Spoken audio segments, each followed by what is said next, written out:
Alhamdulillah. Alhamdulillahi rabbil alamin, wassalatu wassalamu ala asyrafil anbiya'i wal mursalin,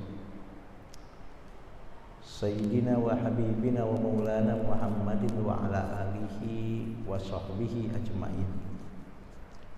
Asyhadu an la ilaha illallah wahdahu la syarikalah wa asyhadu anna Muhammadan abduhu wa rasuluh. Ayyuhal hadirun, usikum wa nafsi wa iyaya bitaqwallah faqad fazal muttaqun. Wa qala ta'ala ittaqullaha haqqa tuqatih wa la tamutunna illa wa antum muslimun.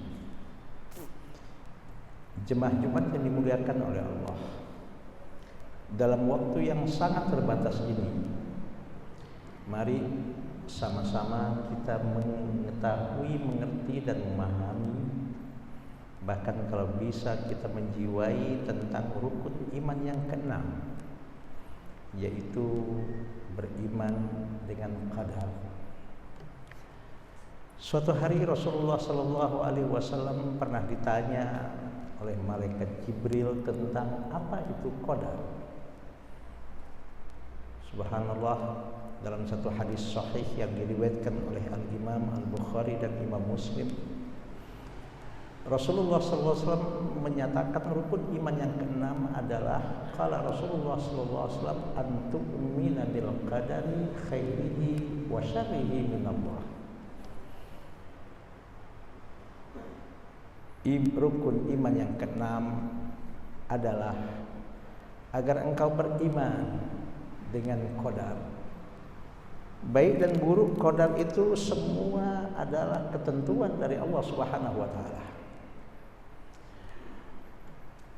Para ulama, khususnya ulama-ulama tauhid, membagikan tentang qadar ini, tentang ketentuan Allah ini yang sudah ditetapkan oleh Allah Subhanahu wa taala kepada makhluknya, terutama kita manusia.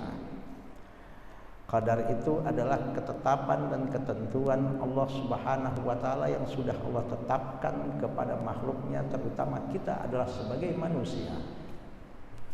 Qadar itu terbagi dua macam. Satu yang dikenal dalam bahasa tauhidnya yaitu disebut dengan takdir mubrom. Yang kedua adalah yang disebut dengan takdir mu'allaq. Apa itu takdir mubrom? Takdir mubrom adalah ketentuan mutlak dari Allah Subhanahu wa taala yang pasti berlaku dan manusia tidak diberi peran untuk mewujudkannya. Dalam kitab-kitab tauhid dicontohkan takdir mubrom ini adalah misalnya Allah Subhanahu wa taala menyatakan a'udzubillahi minasyaitonir rajim, bismillahirrahmanirrahim, kullu nafsin dha'iqatul maut. Setiap makhluk yang bernyawa siapapun dia, bahkan makhluk yang bernama manusia pun, kalau dia makhluk yang bernyawa, Allah katakan dalam takdir mubromnya adalah dha'iqatul maut, pasti akan merasakan apa yang disebut dengan kematian. Maka siapapun manusia, secanggih teknologi bagaimanapun, berkuasa bagaimanapun manusia, yang namanya kematian sesuatu yang disebut dengan takdir mubrom, ketentuan yang pasti akan dialami oleh setiap makhluk yang bernama manusia. Usikum wa nafsi wa iyaya bitaqwallah. Misalnya apalagi yang disebut dengan takdir mubrom. Kita sebagai manusia jenis kelamin laki-laki, dalam alam azali kita memang kita sudah ditakdirkan oleh Allah Subhanahu wa taala sebagai seorang laki-laki dilahirkan jenis kelamin laki-laki, dan seorang wanita dilahirkan yaitu dengan jenis kelamin wanita. Maka dalam Islam, apapun alasan seseorang, mungkin dengan alasan hak asasi manusia, ada seseorang yang dia tidak menerima takdirnya, dia dilahirkan sebagai seorang laki-laki, kemudian dengan kecanggihan teknologi ilmu pengetahuan dia berusaha untuk merubah jenis kelaminnya untuk menjadi seorang perempuan dengan cara dioperasi, atau mungkin sebaliknya seorang wanita dia tidak menerima dilahirkan sebagai seorang perempuan, maka dia dengan kecanggihan teknologi dan ilmu pengetahuan, dengan cara dioperasi, dia berusaha merubah bentuk fisiknya sebagai laki-laki, ini diharamkan oleh Allah Subhanahu wa taala. Karena apa? Dilahirkan seorang manusia sebagai seorang laki-laki itu adalah takdir mubrom, dan dilahirkan seorang wanita sebagai seorang perempuan adalah takdir mubrom yang manusia tidak bisa untuk menolak dan tidak boleh menolaknya. Dan banyak lagi contoh-contoh apa yang disebut dengan takdir mubrom tersebut. Takdir yang kedua adalah takdir yang disebut dengan takdir mu'allaq. Apa itu takdir mu'allaq? Ketetapan Allah Subhanahu wa taala yang masih bisa diubah dengan usaha dan ikhtiar manusia. Misalnya tentang kesehatan seseorang. Misalnya dengan terjadinya wabah, bencana di mana-mana, dan manusia masih bisa untuk berusaha dan berikhtiar semaksimal mungkin dia untuk menghindar dan terhindar dari bencana dan wabah yang menimpa tersebut. Usikum nafsi wa iyaya bitaqwallah. Makanya Allah Subhanahu wa taala mengizinkan dan membukakan kepada manusia ilmu pengetahuan. Misalnya bagaimana Allah Subhanahu wa taala membukakan ilmu pengetahuan tentang kedokteran misalnya. Begitu canggihnya ilmu pengetahuan tentang kedokteran ini, begitu hebatnya misalnya obat-obat zaman sekarang, alat-alat kesehatan sekarang. Maka dengan dibukakan ilmu oleh Allah Subhanahu wa taala kepada umat manusia misalnya tentang ilmu medis ini, manusia harus berusaha bagaimana untuk menjaga kesehatannya, dan kalau dia sakit berusaha semaksimal mungkin dengan segala ikhtiar yang dilakukannya. Bagaimana dia misalnya mengkonsumsi obat-obat dan vitamin supaya imunnya masih tetap terjaga dan supaya dia terhindar dari segala bencana dan musibah. Usikum wa nafsi wa iyaya bittaqwallah. Apalagi misalnya takdir yang disebut dengan mu'allaq ini. Kalau seseorang ingin pintar, seseorang ingin berilmu, misalnya kalau dalam akademik dia mendapatkan titel sarjana S1, mungkin S2, atau mungkin gelar doktor, bahkan mungkin gelar guru besar, maka titel S1, S2, S3, gelar akademik ini adalah takdir mu'allaq. Maka dia harus berikhtiar dan berusaha semaksimal mungkin bagaimana caranya dia untuk menjadi seorang sarjana, dan tidak boleh mengatakan, oh kalau memang sudah takdir saya jadi dokter, akan saya jadi dokter, dengan dia meninggalkan ikhtiar dan usaha. Banyak lagi ikhtiar dan usaha yang disebut dengan takdir mu'allaq ini. Persoalannya adalah dengan terjadi pandemi ini, dengan terjadinya apa yang disebut dengan virus COVID-19 yang menimpa umat manusia, khususnya kita Indonesia pada saat ini, bagaimanapun yang namanya bencana, yang namanya musibah, yang namanya pandemi ini memang sudah ditakdir mubromkan oleh Allah. Ini pasti akan terjadi dalam kehidupan manusia, dan tak terkecuali dalam kehidupan bangsa Indonesia yang kita ada di dalamnya pada saat ini. Tapi bagaimanapun dampak, apakah Allah Subhanahu wa taala seandainya dalam takdir mubrom kita misalnya terpapar virus ini, apakah kita akan sehat atau tidak? Tapi kita tetap diberikan wewenang oleh Allah untuk berikhtiar dan berusaha untuk menjaga kesehatan kita. Kalau dalam bahasanya disebut dengan menjaga prokes, yaitu protokol kesehatan kita jaga. Tapi kalau kita sebagai manusia, sebagai hamba Allah yang lemah, orang yang beriman, Rasulullah menyatakan soal takdir ini adalah kata Rasulullah, qala Rasulullah SAW dalam satu hadis yang diriwayatkan oleh Al-Imam Ahmad, la yaruddul qadar illa du'a. Tidak ada yang bisa merubah takdir-takdir yang sudah ditentukan oleh Allah Subhanahu wa taala kecuali hanya doa yang kita panjatkan kepada Allah Subhanahu wa taala. Doa yang bagaimana? Ya otomatis doa yang diijabah oleh Allah Subhanahu wa taala. Doa yang tidak ditolak oleh Allah Subhanahu wa taala. Doa yang mana di dalam kita berdoa, di situ tidak ada unsur-unsur yang membuat doa kita tidak diterima, dan tidak ada unsur-unsur yang membuat doa kita ditolak oleh Allah Subhanahu wa taala. Nah, dalam satu hadis sahih yang diriwayatkan oleh Al-Imam Muslim, Rasulullah mengatakan, qala Rasulullah SAW, innallaha thayyibun la yaqbalu illa thayyiban. Allah adalah Tuhan yang maha baik.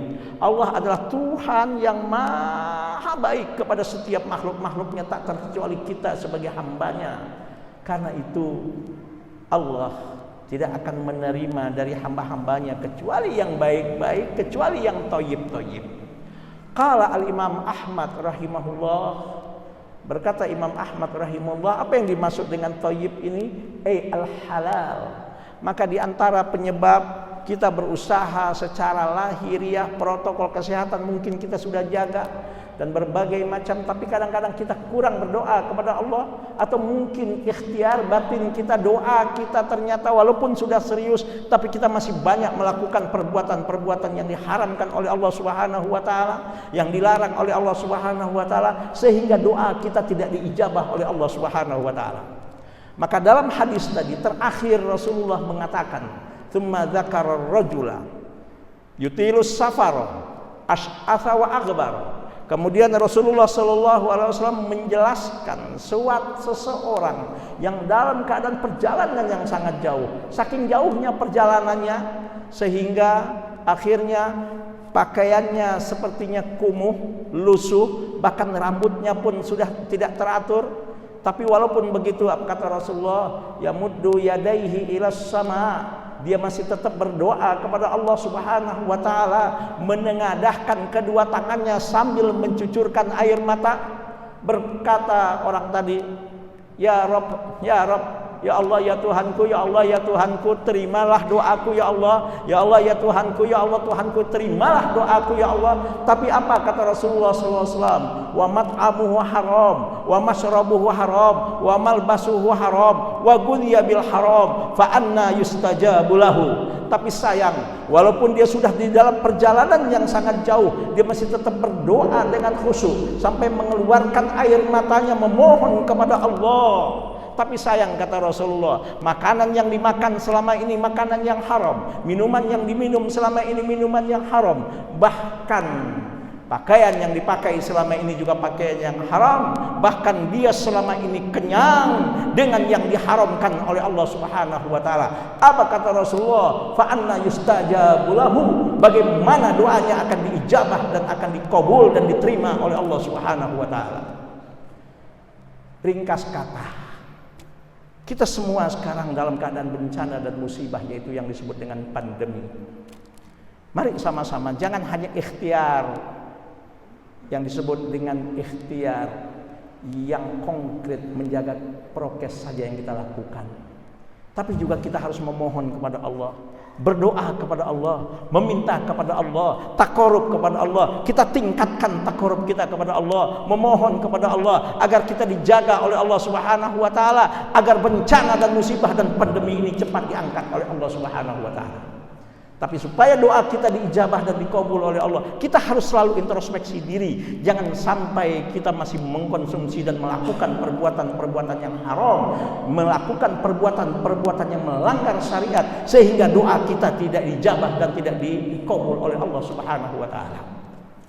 Mudah-mudahan apa yang khatib sampaikan ini bagi khatib bukan hanya pandai berbicara, namun juga mampu untuk mengamalkannya, dan mudah-mudahan kita senantiasa dalam keadaan dilindungi, diridhoi, diberkahi oleh Allah Subhanahu wa taala. Inna ahsanal kalam kalamullahil malikil mannan wa biqaulihi yahtadil muhtadun. A'udzubillahi minasyaitonir rajim. Bismillahirrahmanirrahim. Wal asri innal insana lafi khusrin illa alladziina amanu wa 'amilus solihati wa tawassaw bil haqqi wa tawassaw bis sabr. Barakallahu li wa lakum fil Qur'anil azim wa nafa'ani wa iyyakum bima fihi minal ayati wa dzikril hakim wa taqabbala minni wa minkum tilawatahu innahu huwas samiul alim.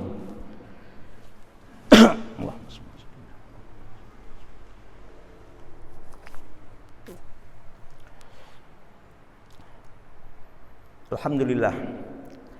Alhamdulillahilladzi hadana li hadza wa ma kunna linahtadiya laula an hadana Allah. Wassalatu wassalamu ala asyrafil anbiya'i wal mursalin nabiyyina Muhammadin wa ala alihi wa sahbihi ajmain.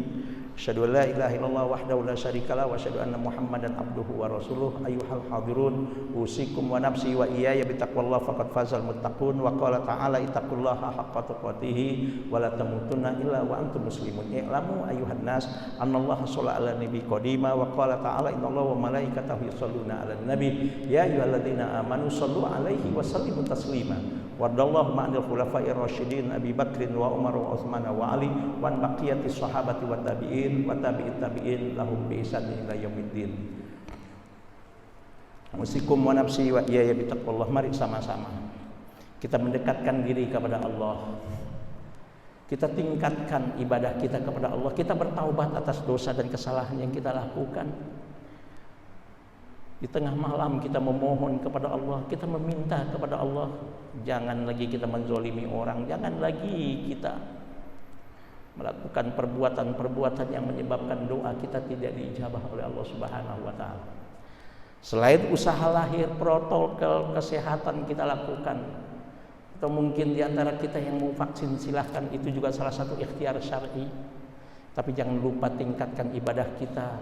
Kita mohon kepada Allah, tingkatkan korup kita agar betul-betul musibah yang sudah 1 tahun lebih ini menimpa kita cepat diangkat oleh Allah Subhanahu wa taala. Allahumma ighfir lil muslimin wal muslimat wal mu'minin wal mu'minat al ahya'i minhum wal amwat innaka sami'un qaribun mujibud da'awat wa ya qadiyal hajat. Ya Allah, ya Tuhan kami, telah banyak nikmat yang Kau anugerahkan kepada kami. Boleh jadi kami ini hamba-Mu yang tidak pandai mensyukurinya, ya Allah. Ampuni segala dosa kami, ya Allah. Maafkan segala kesalahan kami, ya Allah. Bimbinglah kami, bimbinglah keluarga kami, saudara-saudara kami. Bahkan bimbinglah pemimpin-pemimpin kami, ya Allah. Baik pemimpin agama maupun pemimpin negara, ya Allah. Untuk selalu berada di jalan yang Kau ridhoi, ya Allah, agar tercipta dalam kehidupan kami kehidupan yang penuh dengan ridho, rahmat dan keberkahan dari-Mu, ya Allah. Ya Allah, jadikan kening kami yang selalu sujud kepada-Mu, ya Allah. Lidah kami yang selalu bertasbih, bertahmid, bertakbir, beristighfar kepada-Mu, ya Allah. Hati kami yang tidak pernah lalai dan tidak pernah lupa kepada-Mu, ya Allah. Ya Allah, jauhkan dan hindarkan dari diri kami dan tubuh kami harta dan perbuatan yang haram, ya Allah. Berikan kekuatan kepada kami untuk mampu meninggalkannya, ya Allah. Ya Allah, dengan merebaknya dan mewabahnya virus COVID-19 ini, banyak di antara orang-orang yang kami cintai, ya Allah, yang telah menghadap kepada-Mu, ya Allah. Bahkan orang-orang terdekat dengan kami, ya Allah, guru-guru kami, ya Allah, saudara-saudara kami dan orang-orang yang telah berjasa dalam kehidupan kami, ya Allah, yang telah meninggal, ya Allah, karena virus ini. Jadikan mereka syuhada di hadapan-Mu, ya Allah. Yang sakit, yang terpapar, sembuhkan dan angkat penyakit mereka, ya Allah. Dan lindungi kami dan keluarga kami, ya Allah, dari bahaya pandemi ini, ya Allah. Allahumma ansuril muslimin al-mujahidin fi kulli makan. Allahumma ansuril muslimin al-mujahidin fi kulli makan. Allahumma ansuril muslimin al-mujahidin fi kulli makan. Sekelam apapun masa lalu kami, ya Allah, jangan jadikan sebagai penyebab diturunkan berbagai macam bencana dan musibah dalam kehidupan kami, ya Allah. Sekelam apapun masa lalu kami, jangan jadikan sebagai penyebab tidak diijabahnya doa dan permohonan kami, ya Allah. Rabbana taqabbal minna innaka antas samiul alim wa tub alaina innaka antat tawwabur rahim. Rabbana atina fid dunya hasanah wa fil akhirati hasanah wa qina adzabannar. Subhana rabbika rabbil izzati amma yasifun wa salamun alal mursalin walhamdulillahi rabbil alamin. Ibadallah, innallaha ya'muru bil adli wal ihsan wa ita'i dzil qurba wa yanha 'anil fahsya'i wal munkari wal baghi ya'idukum la'allakum tadhakkarun wa la dzikrullahil akbar wallahu ya'lamu ma tasna'un. Aqimus shalah.